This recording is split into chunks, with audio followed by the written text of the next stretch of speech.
Angel demanded that someone pay for her to move into a new house.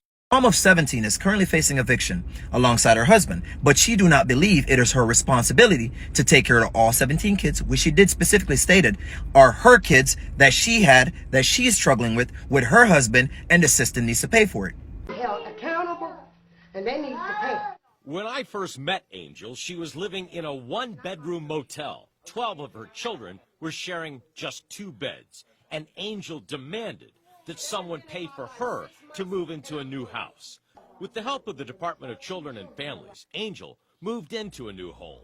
But when someone posted stories about her on YouTube, she became internationally famous as an example of what is wrong with the welfare system in America.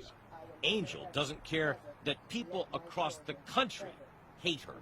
That's okay because they don't know me. Now Angel and her husband are back in trouble and back in court.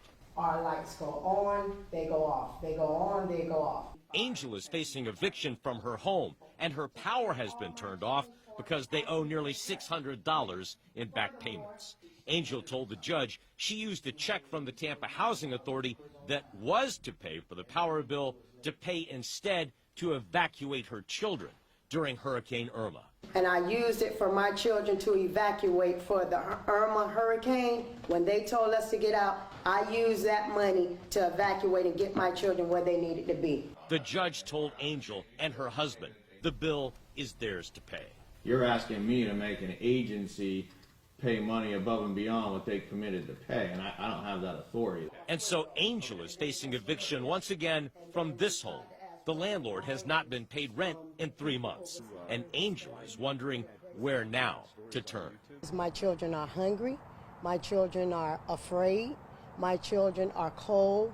My children can't function in school. My children, they're not doing very well at all. Listen, it's the entitlement for me. After seeing this, there is no further proof needed that the American welfare system is broken. We had this young lady that was interviewed several years ago with 12 kids. Now, years later, she has 17 kids. She is not providing a suitable income for herself. Her husband is not providing a suitable income for himself. You got 2 people living off taxpayer dollars. Ma'am, you shouldn't be having kids if you can't afford them. I'm sorry if it comes off harsh, but we got to speak like adults. If we cannot speak the truth in fear of retaliation, cancellation, or people's feelings, what are we doing as citizens? What are we doing as human beings in the West? We're literally tearing our country apart. Let me know your thoughts on the clip. Do you believe she is right in saying taxpayers should continue to pay for her lifestyle as she continue to have more children? Or do you believe it is her responsibility to take accountability for actions that she purposely pursued? Let's talk about it. Held accountable, and they need to pay.